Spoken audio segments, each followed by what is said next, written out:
Halo teman-teman, selamat pagi. Salam jumpa kembali bersama saya, Erlianti Sabila Nguja. Video kali ini saya akan membahas tentang hakikat instrumen dan praksis demokrasi Pancasila. Ada beberapa poin penting yang harus kita ketahui pada tema kali ini, yaitu yang pertama, apa itu demokrasi? Terus, apa itu demokrasi Pancasila? Apa sumber historis, sosiologis, dan politik demokrasi Pancasila? Yang ketiga tentang esensi dan urgensi Pancasila. Yang keempat, apa tantangan demokrasi pada masa ini? Baik, yang pertama kita akan mengetahui apa itu demokrasi. Istilah demokrasi berasal dari pengalaman kata bahasa Yunani, yakni demos dan kratos. Demos artinya rakyat dan kraton artinya pemerintah. Jadi, demokrasi berarti pemerintah rakyat. Jadi, demokrasi berarti pemerintah rakyat.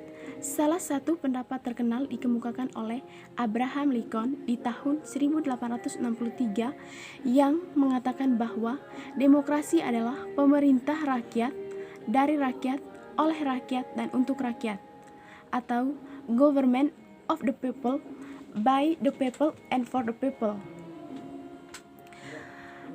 Lalu, apa itu demokrasi? Demokrasi berarti konsep sesungguhnya memiliki banyak pengertian dari berbagai sudut pandang atau perspektif. Berbagai pendapat para ahli banyak mengupas perihal demokrasi. Contoh yang dikemukakan oleh Abraham Lincoln di atas bahwa salah satu contoh pengertian demokrasi. Yang pertama, Robert Dahl sampai pada pernyataan bahwa there is not democracy theory, there are only democracy theories, bahwa mengutarakan demokrasi tidak dapat diberi batasan karena rentangan sejarahnya amat panjang dan telah berevolusi sebagai konsep yang menentukan. Berdasarkan banyak literatur yang ada, diyakini demokrasi berasal dari pengalaman bernegara orang-orang Yunani kuno. Tetapi di negara kota atau polis Athena pada sekitar tahun 500 sebelum Masehi. Yang kedua, demokrasi Pancasila.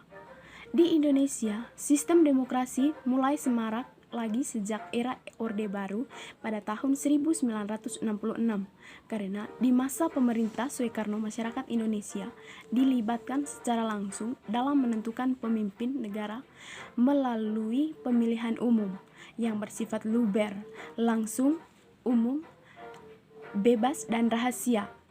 Demokrasi Pancasila yang berlandaskan nilai-nilai Pancasila dan Undang-Undang Dasar 1945 merupakan sistem pemerintah yang paling mungkin diterapkan di Indonesia dibandingkan dengan konsep demokrasi liberal, kapitalis, dan demokrasi terpimpin yang dalam catatan sejarah perjalanan bangsa pernah gagal diterapkan di Indonesia. Demokrasi Pancasila merupakan representasi dari realitas masyarakat Indonesia yang memiliki ciri beragam atau multikultural, namun tetap menetapkan budaya gotong royong dan persatuan di atas segala perbedaan.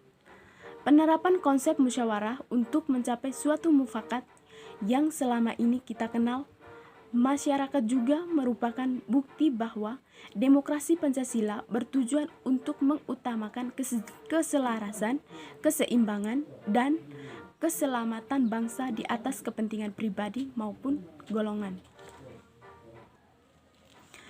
Yang kedua, kita akan mengetahui apa latar belakang historis, sosiologis, dan politik dari demokrasi Pancasila itu sendiri. Di sini ada 3 sumber yang perlu kita ketahui. Yang pertama, demokrasi sebagai bentuk pemerintah.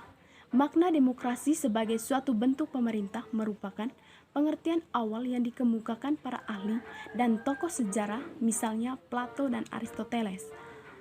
Plato dalam tulisannya Republik menyatakan bahwa bentuk pemerintah yang baik itu ada 3, yakni monarki, aristokrasi, dan demokrasi. Jadi, demokrasi adalah suatu ukuran yang digunakan untuk membedakan antara kuantitas dalam arti jumlah orang yang berkuasa dan berkualitas yang berarti untuk siapa kekuasaan itu dijalankan. Menurutnya, demokrasi adalah suatu bentuk pemerintahan di mana pemerintah itu dipegang oleh rakyat dan dijalankan untuk kepentingan rakyat banyak. Aristoteles adalah suatu bentuk pemerintahan yang dipegang oleh sekelompok orang yang dipimpin dan dijalankan untuk kepentingan rakyat banyak. Ketiganya dapat berubah menjadi bentuk pemerintah yang buruk, yakni tirani, oligarki, dan mobokrasi atau oklokrasi. Tirani adalah suatu bentuk pemerintah yang dipegang oleh seseorang sebagai pemimpin tertinggi dan dijalankan untuk kepentingan pribadi. Oligarki adalah suatu bentuk pemerintahan yang dipegang oleh sekelompok dan dijalankan untuk kelompok itu sendiri. Sedangkan mobokrasi atau oklokrasi adalah suatu bentuk pemerintahan yang dipegang oleh rakyat, tetapi rakyat tidak tahu apa-apa. Rakyat tidak berpendidikan dan rakyat tidak paham tentang pemerintahan. Akhirnya, pemerintah dijalankan tidak berhasil untuk kepentingan rakyat banyak. Penyelenggaraan pemerintah itu justru menimbulkan keonaran, kerusuhan, kebebasan, dan kerusakan yang parah sehingga dapat menimbulkan anarki. Yang kedua, demokrasi sebagai sistem politik. Perkembangan berikutnya, demokrasi tidak sekedar dipahami sebagai bentuk pemerintahan, tetapi lebih luas yakni sebagai sistem politik. Bentuk pemerintahan bukan lagi demokrasi, oligarki, monarki, atau yang lainnya. Bentuk pemerintahan dewasa ini lebih banyak menganut pendapatnya Niccolo Machiavelli pada tahun 1467 sampai 1527. Ia menyatakan bahwa negara dalam hal ini merupakan hal yang pokok atau genus, sedang spesialnya adalah republik dan monarki. Monarki adalah bentuk pemerintah yang bersifat kerajaan. Pemimpin negara umumnya bergelar raja, ratu, kaisar, atau sultan. Sedangkan republik adalah bentuk pemerintahan yang dipimpin oleh seorang presiden atau perdana menteri. Pembagian dua bentuk pemerintah tersebut didasarkan pada cara pengangkatan atau penunjukan pemimpin negara. Yang kedua, menurut Samuel Huntington, menyatakan bahwa sistem politik di dunia ini ada dua, yakni suatu sistem politik disebut. Yang kedua, menurut Samuel Huntington, menyatakan bahwa sistem politik di dunia ini ada dua, yakni sistem politik demokrasi dan sistem demokrasi non-politik. Kedua, menurut Samuel Huntington, menyatakan bahwa sistem politik di dunia ini ada dua, yakni sistem politik demokrasi dan sistem politik non-demokrasi. Menurutnya, suatu sistem politik disebut demokrasi apabila para pembuat keputusan kolektif yang paling kuat dalam sistem itu dipilih melalui pemilihan yang jurdil. Di dalam sistem itu, para calon bebas bersaing untuk memperoleh suara dan semua penduduk berhak memberikan suara. Sedangkan sistem politik non-demokrasi meliputi sistem totaliter, otoriter, absolut, rezim militer, sistem komunis, dan sistem partai tunggal. Demokrasi sekarang ini merupakan lawan dari sistem politik otoriter, absolut, dan totaliter. Yang ketiga, demokrasi sebagai sikap hidup. Perkembangan berikutnya, demokrasi tidak hanya dimaknai sebagai bentuk pemerintahan atau sistem politik, tetapi demokrasi dimaknai sebagai sikap hidup. Jika demokrasi sebagai bentuk pemerintahan atau sistem politik, maka Hal itu lebih banyak berjalan pada tingkat pemerintahan atau kenegaraan. Demokrasi tidak cukup berjalan di tingkat kenegaraan, tetapi demokrasi juga memerlukan sikap hidup demokratis yang tumbuh dalam diri negara maupun warga negara pada umumnya. Yang ketiga, saya akan membahas apa esensi dan urgensi demokrasi Pancasila. Kehidupan demokrasi yang bagaimana yang kita kembangkan. Demokrasi ini selain memiliki sifat yang universal, yakni diakui oleh seluruh bangsa yang beradab di seluruh dunia, juga memiliki sifat yang khas dari masing-masing negara. Sifat khas demokrasi di setiap negara biasanya tergantung ideologi masing-masing. Sebagai demokrasi yang berakar pada budaya bangsa, kehidupan demokrasi yang kita kembangkan harus mengacu pada landasan ideal Pancasila dan landasan konstitusional Undang-Undang Dasar Negara Republik Indonesia tahun 1945. Ada beberapa poin penting dalam esensi dan urgensi demokrasi Pancasila. Yang pertama, demokrasi yang berketuhanan yang Maha Esa. Artinya, para pemeran politik dan pemimpin negara dan semua warga negara dalam menerapkan demokrasi tidak bertentangan dengan nilai-nilai agama. Ia dituntut agar mempertanggungjawabkan segala tindakannya kepada Tuhan yang Maha Esa. Yang kedua, demokrasi yang menjunjung hak asasi manusia. Artinya, demokrasi mengharuskan adanya penghargaan terhadap harkat dan martabat manusia dalam bentuk jaminan dan perlindungan hak-hak asasi manusia demi terwujudnya keadilan dalam masyarakat. Yang ketiga, demokrasi yang mengutamakan kedaulatan rakyat. Rakyat adalah pemegang kedaulatan tertinggi dalam negara demokrasi. Pelaksanaan kedaulatan melalui sistem perwakilan untuk mengisi lembaga perwakilan perlu dilaksanakan pemilu secara periodik. Yang keempat, demokrasi yang didukung kecerdasan. Warga negara yang cerdas dan terdidik secara politik merupakan syarat mutlak untuk mewujudkan demokrasi. Oleh karena itu, pendidikan kewarganegaraan atau pendidikan politik amat penting dalam negara demokrasi untuk membekali warga negara kesadaran hak dan kewajibannya. Yang kelima, demokrasi yang menetapkan pembagian kekuasaan. Artinya, suatu negara yang demokrasi harus ada pembagian kekuasaan.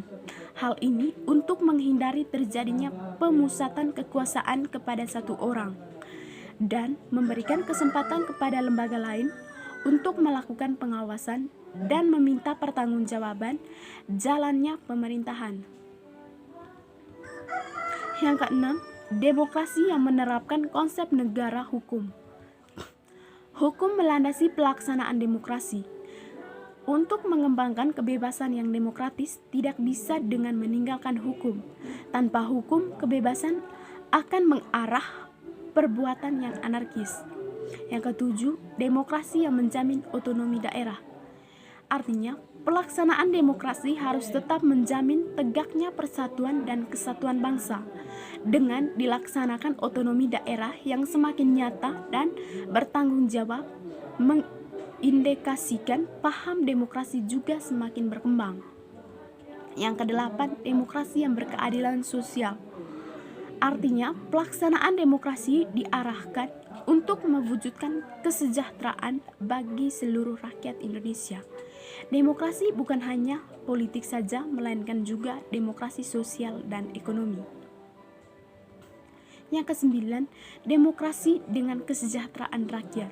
Demokrasi juga mencakup dalam bidang ekonomi. Demokrasi ekonomi adalah sistem pengelolaan perekonomian negara berdasarkan prinsip ekonomi. Perekonomian harus dijaga dan persaingan bebas tanpa batas melalui peraturan perundang-undangan. Yang terakhir, demokrasi dengan pengadilan yang merdeka. Artinya, sistem pengadilan yang merdeka memberikan peluang seluas-luasnya pada semua pihak yang berkepentingan untuk mencari dan menemukan hukum yang seadil-adilnya. Yang keempat, kita akan membahas tentang apa tantangan demokrasi di Indonesia. Sejak memasuki era reformasi, konsep demokrasi semakin nyata didengungkan. Hal ini terlihat dari kebebasan perseorangan dalam kebebasan berpendapat di kalangan masyarakat dalam mengkritik pemerintahan. Dicabutnya larangan ekspresi budaya Tionghoa oleh Presiden Republik Indonesia yang keempat, Abdurrahman Wahid, menandakan prinsip demokrasi Pancasila masih diminati oleh bangsa ini. Namun, di sisi lain, era reformasi juga membawa dilema untuk bangsa ini. Salah satunya adalah karena kebebasan kerap disalahgunakan sebagai penegasan terhadap identitas kelompok tertentu atas nama mayoritas. Hal tersebut tentunya menjadi permasalahan sendiri bagi bangsa ini dan secara potensial ini dapat mencederai hakikat demokrasi Pancasila. Sebagai contoh, banyak kita temukan konflik berbasis perbedaan agama dan budaya terjadi di masyarakat. Maraknya ujaran kebencian terhadap kelompok minoritas serta bermunculnya ideologi intoleran dan kesejahteraan terorisme. Di level pemerintahan dan politik, kondisi demokrasi di Indonesia khususnya dari aspek supremasi hukum juga cukup mengkhawatirkan. Salah satunya adalah banyaknya tindakan pelanggaran HAM, minimal pelibatan aspirasi politik publik terhadap rancangan berbagai undang-undang dasar seperti revisi undang-undang kepada yang menyulitkan. Di level pemerintah dan politik, kondisi demokrasi di Indonesia khususnya dari aspek supremasi hukum juga cukup mengkhawatirkan. Salah satunya adalah banyaknya tindakan pelanggaran HAM, minimal pelibatan aspirasi publik terhadap rancangan berbagai undang-undang dasar seperti revisi undang-undang KPK yang menyulitkan pejuang hak asasi manusia. Beberapa penerbitan Perpu yang tidak dilandaskan pada kajian yang objektif dan masih banyak lagi. Hal tersebut sangat ironis karena kedaulatan ada di tangan rakyat dan partisipasi rakyat adalah hal yang mutlak sekaligus kunci dari demokrasi itu sendiri. Terima kasih teman-teman atas kebersamaannya. Jangan lupa like, comment, dan subscribe ya. Sampai jumpa lagi di video kali berikutnya.